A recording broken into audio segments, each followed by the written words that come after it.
किस तरीके से देख रहे हैं ये सीट? इसलिए दिलचस्प है, देखिए एक न्यू कमर है कि जो पहली बार चुनाव लड़ रहे हैं और एक मंजे हुए खिलाड़ी है। देखिए बिल्कुल मंझे वो खिलाड़ी तो हैं और काफ़ी अनुभव है उनको, नो डाउट इस पे, लेकिन अनुभव भी किस प्रकार का है वो भी आप सब देख चुके हैं। जनता की आवाज़ भी आ रही है तो बताने की आवश्यकता नहीं है।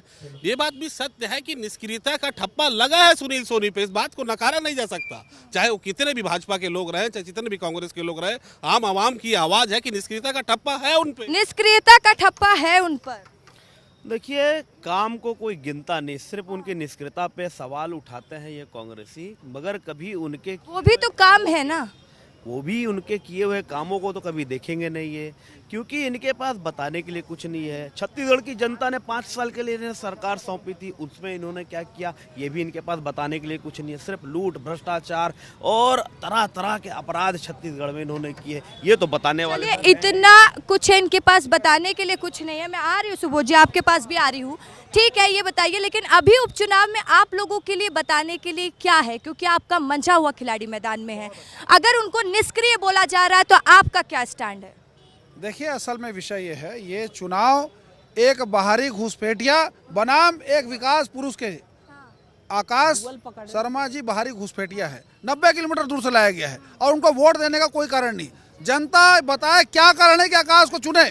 और दूसरी महत्वपूर्ण बात, सुनील सोनी जी महापौर से लेकर सांसद से लेकर सभापति, लंबा कारण वो, कोई निष्क्रियता नहीं है। निष्क्रिय कांग्रेस पार्टी को उन्होंने कर दिया है, यह सच्चाई है। ठीक है, इनके जो प्रत्याशी है वो निष्क्रिय नहीं है, लेकिन आपने घुसपैठिया बाहर के प्रत्याशी को यहाँ पे मैदान में। अच्छा सवाल कर दिए गौरी भैया। अगर आकाश एक छत्तीसगढ़िया लड़का आपको 90 किलोमीटर दूर से आया हुआ दिख रहा है, तो ये सुनील सोनी जी कौन से राज्य से आए हैं ये भी बता दीजिए। तो फिर आप बाहरी और छत्तीसगढ़िया की एक मिनट बात मत कीजिए, और मुद्दों की बात करें, बाहरी छत्तीसगढ़िया से आगे बढ़ के मुद्दों की बात करें तो इसी विधानसभा के भाटा गांव में एक अधेड़ महिला के साथ गैंग रेप होता है। आपके सुनील सोनी कहाँ थे बता दीजिए, आपके बृजमोहन अग्रवाल कहाँ थे बता दीजिए। जवाब लूंगी मैं उनसे, लेकिन जब ये बात हो रही थी, कुल मिला के ये चुनाव सत्ता के नशे में लड़ा जा रहा है, और सुनील सोनी जी तो सत्ता के नशे में या किसी और चीज के नशे में, ये उन्हीं को पता है। ठीक है, जब ये बात हो रही थी तो आप मुस्कुरा रही थी, सुबोध जी भी जब कह रहे थे, तो क्या चल रहा था? देखिए, अपराध की बात कर रहे थे तो आप देख रहे हैं कि 10 महीने में छत्तीसगढ़ है जो अपराध का गढ़ बन गया है। आए दिन कोई ना कोई अपराध लगातार हो रहे हैं, और सबसे बड़ी बात ये होती है कि यदि कोई पीड़िता थाने में जाता है, ठीक है, अपराध का गढ़ तो बन गया है। देखिए, लगातार इसकी बात हो रही है। वंदना राजपूत जी को अपराध उस समय क्यों नहीं दिखा जब एडिशनल एसपी कार्यालय के नीचे एक किशोरी के साथ बलात्कार हुआ? वंदना राजपूत जी को अपराध उस समय क्यों नहीं दिखा जब माना में जो बाल गृह है वहां पे एक बच्ची गर्भवती हो गई? उस समय वंदना राजपूत जी छुप थी। 6000 से ज्यादा। नहीं, तो सुनिए, इसका मतलब अगर कांग्रेस के राज में अपराध होगा तो बीजेपी के राज में भी होगा। मतलब अपराध मुक्त छत्तीसगढ़ की उम्मीद ना करें। इनको सवाल उठाने का अधिकार नहीं है।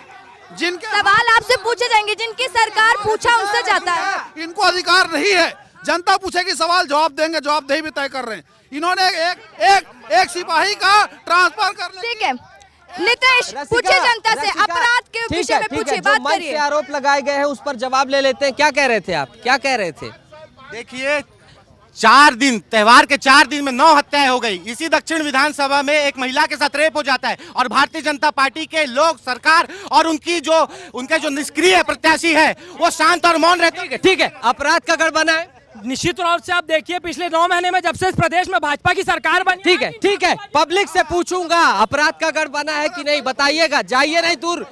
ठीक, अपराध का गढ़ क्यों बना है? 9 महीने में इतने अपराध हो चुके हैं छत्तीसगढ़ में। भारतीय जनता पार्टी से लॉ एंड ऑर्डर नहीं संभाली जा रही है। ठीक है, आप क्या कहेंगे? कुछ तो कहिए। भाजपा आने के बाद बहुत सुधार आया है। भाजपा आने के बाद सुधार आया, आप क्या कहेंगे? किस चीज में भैया?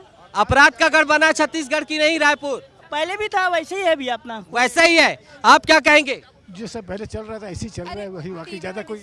आप क्या कहेंगे? तो देखिए, जनता की मिली जुली प्रतिक्रियाएं हैं, लेकिन नेताओं से चर्चा जारी रहेगा, क्योंकि ये दावे आज भी बड़े बड़े कर रहे हैं और मंचों से नेता दावे तो ही करते हैं। क्योंकि दावों के बाद दावों को पूरा करना भी बहुत ज़रूरी होता है। इस पर आप क्या बोलेंगे उपचुनाव? देखिए, जब मूल विषयों पे तो बात होनी चाहिए, बुनियादी सवाल होने चाहिए, लेकिन बुनियादी सवाल अभी हो नहीं पा रहे हैं। आप देखिए कि जिस तरीके से बूढ़ा तालाब जो है एक लैब बन गया है, पूरे एक्सपेरिमेंट वहाँ हो रहे हैं, जिस तरीके से रोड नाली रास्ते के वहाँ पे तकलीफ है, जिस तरीके से सीवरेज लाइन की तकलीफें हैं, जिस तरीके से लोग अनाज के आवंटन को लेकर अभी भी तकलीफ है, तो जो बुनियादी सवाल है उस क्षेत्र के, उस पर कोई सवाल नहीं होते।